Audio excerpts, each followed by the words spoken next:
Hi guys welcome back to my channel. आज फेरि अर्को भिडियोको साथमा उपस्थित भइसकेको छु। भिडियो के कस्तो लाग्छ अन्तिमसम्म हेरेर साथ सपोर्ट माया गरिदिनु होला।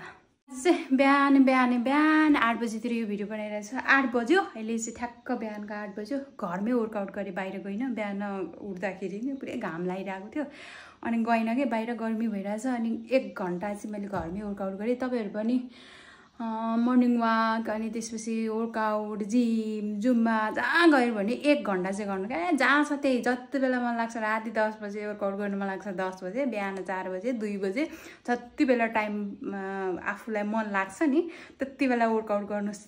वर्कआउट गरेपछि चाहिँ हेल्दी हुन्छ। म पनि अलिकति ढिला भयो, तर पनि केही छैन। जब मलाई थाहा भयो नि वर्कआउट गर्नुपर्छ भन्ने थाहा भएपछि चाहिँ म चाहिँ रेगुलर नै गर्छु। दिनमा 1 घन्टा चाहिँ, म धेरै चाहिँ सक्दिनँ। 1 घन्टा कहिलेकाहीँ मर्निङ वाक, कहिले बाहिर, कहिले कतै भएन भने म चाहिँ घरमै गर्छु।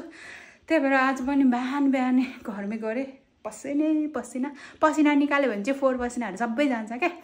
अब चाहिँ म फ्रेस हुन जान्छु। यसमा चाहिँ म 1 स्पुन जस्तो यति जस्तो जिरा हालिदिन्छु। 1 स्पुन भनौँ न, आधी मात्रै भयो। 1 स्पुन जिरा हालिदिन्छु। अनि त्यसपछि यहाँ छ फेरि अर्को यो 1 स्पुन चाहिँ, यो 1 स्पुन जति चाहिँ यो ज्वान हाल्छु कि यसरी। आधी मात्रै, दुईवटा 1 स्पुन यो भयो। अनि त्यसपछि अनि फेरि यो चिया सिड्स छ नि, यो चिया सिड्स हाई फाइबरवाला छ, एकदम राम्रो। यो कन्स्टिपेसनको लागि, योहरूको लागि चाहिँ एकदम राम्रो हुन्छ। यो चाहिँ खासमा 1 घन्टा अगाडि भिजाएर राख्नुपर्ने हो। आज चाहिँ मैले राख्न बिर्सेछु। चिया सिड्स चाहिँ अलिकति हाल्छु अनि यसरी उमाल्छु क्या। 3टे यसरी उमालेर 10 मिनट जस्तो उमाल्छु क्या। ग्यास्ट्रिकहरू धेरै छ नि त, त्यही भएर यसले चाहिँ म अलिकति रात बिहान र बेलुका चाहिँ म आजकल एभ्रिडे नै खान्छु कि। यो खाली पेटमा अघि पानी मात्रै खाएँ। अब यसमा त्यो बिरे नुन छ भने बिरे नुन, नत्र कागती हालेर म चाहिँ खान्छु। योवाला ओट्स खान्छु। अनि त्यसपछि त्यसमा मिक्स गर्नलाई कहिलेकाहीँ फ्रुट्सहरू हुन्छ, अनि योवाला क्या एकदम राम्रो हुन्छ। यसमा चाहिँ एनर्जी पनि, अब यो हेल्दी पनि हो जस्तो लागेर मलाई। यो नट्सहरू सबै कुरा हुन्छ। यो सकेको थिएँ मैले, हिजो मात्रै ल्याएँ। यति ओट्स हाल्छु, 3 स्पुन जस्तो हालेँ क्या, किनकि यो अलिकति अलि ठुलोवाला जस्तो लाग्यो यो ओट्स। अनि त्यही भएर मैले पकाउने निधाइ गरेँ, किनकि म चाहिँ खासमा दुधहरू खाँदिनँ। अन्त दुध नखाएपछि चाहिँ यो पानीमै पकाउँछु क्या। अनि मजाले एकछिन चाहिँ पकाउँछु म, 2 मिनट जस्तो पकाउनुपर्छ। यो पनि मैले 1 स्पुन हालेँ। अनि यो चाहिँ खासमा दुधमा हालेर खानुपर्ने हो। मैले चाहिँ यसरी नै खान्छु, किनकि म मिल्कहरू खासै त्यस्तो ग्यास्ट्रिक छ मलाई चाहिँ, म खाँदिनँ क्या। यो खाँदिनँ, यो हेल्दी नै खान्छु। अनि कहिले चाहिँ म फ्रुट्सहरू एड गर्छु। फ्रुट्स जे छ त्यो एड गर्छु होइन। कहिले चाहिँ यतिको मात्रै एड गर्छु कि, यति मात्रै खान्छु नि त।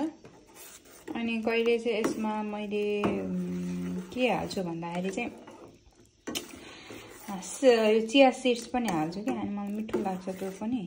म चाहिँ यसरी पकाएर खान्छु। मलाई चाहिँ यसरी पकाएर नै खान मनपर्छ। दुध खान्न नि त, दुध नखाएपछि के खाने ओट्स भन्दाखेरि चाहिँ यसरी पकाउने। अब 2 मिनट पकाउँछु। हुन्छ नि, कहिले मेथी छ भने मेथी पानी, छैन भने जिरा पानी, सुप छ भने सुप, त्यो होइन त्यो पानी खाने गर्छु। पहिला चाहिँ म यो खान्छु, एन्ड देन चाहिँ अर्को अघि मैले बनाएको ब्रेकफास्टहरू खान्छु। यो लेमन टी भयो।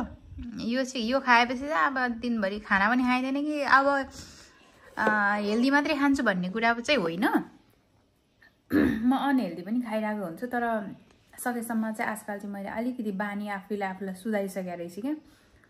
खासै त्यस्तो बाहिरको भन्दा पनि म ओट्स नै खाइरहेको हुन्छ। म टेस्ट गर्छु ल। यो ओट्समा चाहिँ खासमा यसमा फ्रुट्सहरू नट्सहरू पनि सबै मिसाउन चाहिँ मिल्छ होइन। मिसाएर खाना पनि मिल्छ। अब आफ्नो टेस्ट हो नि त। तर मलाई आज चाहिँ यो मिसाउन मन लागेन, अनि म यत्तिकै खाइरहेको छु आज। यो दुधमा खान्छ, मलाई त्यो ओट्स खान्छु ल।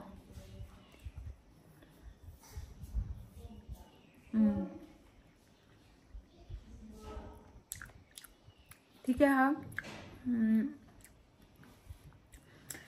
3 स्पुन जस्तो यसको के भन्छ ओट्स अनि 2 स्पुन चाहिँ मैले त्यो सिड्सहरू हालेँ कि एकदम हेल्दीवाला। तर त्यो दुधसँग खाने हो, तर मैले अब मेरो तरिकाले खाइरहेको छु। अब खान्छु ल।